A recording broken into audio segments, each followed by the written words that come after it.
Angkor बाट कोई साधारण मंदिर नहीं है। ये एक ऐसी कहानी है जो पत्थरों में लिखी गई है और जिसे समझने के लिए हमें समय में लगभग 900 साल पीछे जाना पड़ता है। उस दौर में जब आज का कंबोडिया ख्मेर साम्राज्य का केंद्र था और दक्षिण पूर्व एशिया की सबसे शक्तिशाली राजनीतिक और धार्मिक शक्ति माना जाता था। चारों ओर उपजाऊ जमीन, नदियों का जाल, संगठित सेना और मजबूत प्रशासन था। इसी साम्राज्य का शासक था सूर्यवर्मन द्वितीय, एक ऐसा राजा जिसने सत्ता को केवल तलवार से नहीं बल्कि धर्म, दर्शन और दिव्यता से मजबूत करने की कोशिश की। सूर्यवर्मन द्वितीय स्वयं को साधारण मानव नहीं मानता था, बल्कि वह देव राजा की अवधारणा में विश्वास करता था, जिसके अनुसार राजा धरती पर देवता का प्रतिनिधि होता है। उसके लिए वह देवता भगवान विष्णु थे, जिन्हें सृष्टि का पालनकर्ता माना जाता है। यही कारण था कि उसने एक ऐसे मंदिर की कल्पना की जो केवल पूजा का स्थान न हो, बल्कि उसकी सत्ता, उसकी आत्मा और उसकी मृत्यु के बाद की यात्रा का प्रतीक बन जाए। अंगकोर बाट के निर्माण का निर्णय अचानक नहीं लिया गया था। ये वर्षों की धार्मिक सोच, राजनीतिक रणनीति और आध्यात्मिक डर का परिणाम था।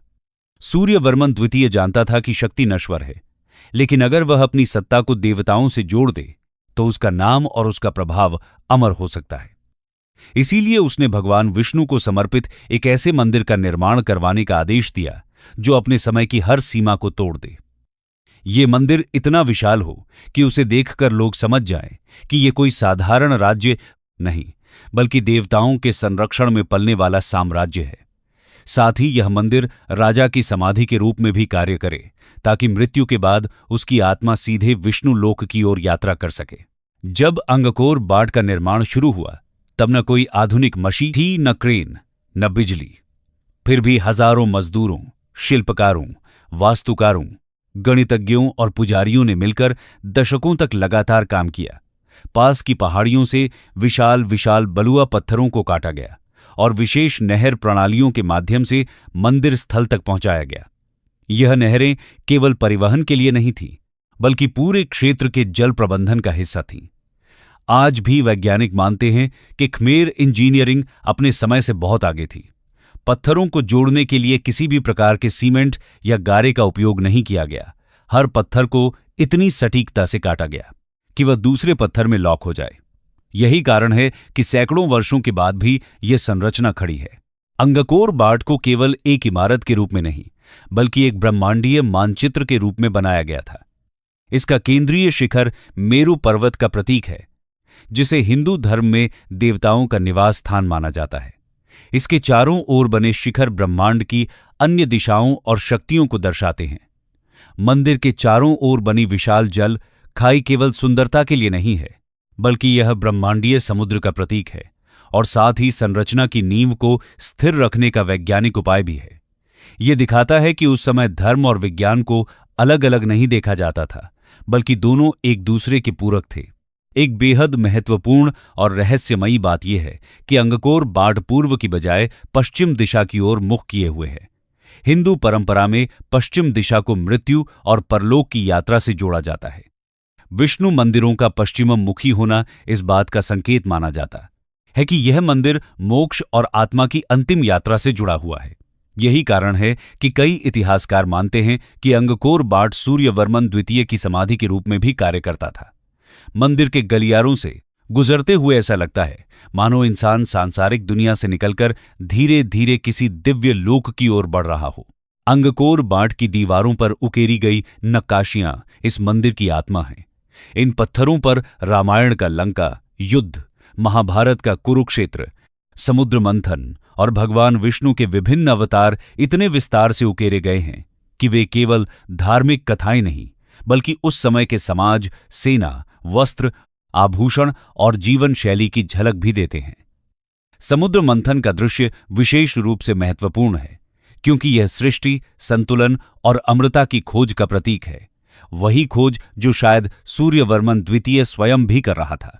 इसके बाद एक समय ऐसा आया जब अंगकोर की पूरी नगरी लगभग जंगल में समा गई। पेड़, बेलें और जंगली वनस्पति मंदिरों पर छा गईं। सदियों तक यह भव्य रचना दुनिया की नजरों से छिपी रही। 19वीं शताब्दी में जब फ्रांसीसी खोजकर्ता हेनरी मोहो यहां पहुंचे तो उन्होंने इसे दुनिया के सामने फिर से प्रस्तुत किया। हालांकि स्थानीय लोग इसे कभी भूले नहीं थे, लेकिन पश्चिमी दुनिया के लिए यह किसी खोई हुई सभ्यता की खोज जैसा था। समय बीतता गया और 13वीं शताब्दी के बाद ख्मेर साम्राज्य में बौद्ध धर्म का प्रभाव बढ़ने लगा। लेकिन अंगकोर बाट को नष्ट नहीं किया गया, इसे धीरे धीरे बौद्ध परंपरा में शामिल कर लिया गया। हिंदू देवताओं के बीच बुद्ध की मूर्तियां स्थापित पर हुईं, लेकिन मूल संरचना और प्रतीकों को छुआ तक नहीं गया। यही कारण है कि अंगकोर बाट आज भी हिंदू और बौद्ध दोनों संस्कृतियों का जीवित संगम है। अन्य अंगकोर मंदिर धीरे धीरे जंगलों में खो गए, लेकिन अंगकोर बाट कभी पूरी तरह छोड़ा नहीं गया। भिक्षुओं और स्थानीय लोगों ने इसे जीवित रखा। एक और चौंकाने वाला पहलू यह है कि अंगकोर बाट केवल मंदिर नहीं, बल्कि एक खगोलीय संरचना भी है। विषुव के दिनों में सूर्य की किरणें मंदिर के शिखरों के साथ बिल्कुल सीधी रेखा में दिखाई देती हैं। यह संयोग नहीं हो सकता। यह इस बात का प्रमाण है कि इसके निर्माताओं को खगोलशास्त्र का गहरा ज्ञान था। सीढ़ियों, गलियारों और स्तंभों की संख्या भी वैदिक संख्याओं जैसे 108, 54 और 72 से मेल खाती है, जो हिंदू दर्शन में विशेष महत्व रखती हैं। आज अंगकोर बाट यूनेस्को विश्व धरोहर स्थल है और कंबोडिया के राष्ट्रीय ध्वज पर इसकी छवि अंकित है। यह मंदिर केवल अतीत की याद नहीं, बल्कि यह प्रमाण है कि प्राचीन हिंदू सभ्यता केवल पूजा पाठ तक सीमित नहीं थी। वह विज्ञान, गणित, राजनीति, खगोल शास्त्र और दर्शन का अद्भुत संगम थी। अंगकोर वाट हमें यह याद दिलाता है कि सभ्यताएं मिटती नहीं हैं, वे केवल समय की परतों के नीचे दब जाती हैं। पत्थरों में उकेरी गई कहानियां आज भी बोलती हैं, बस उन्हें सुनने वाला चाहिए।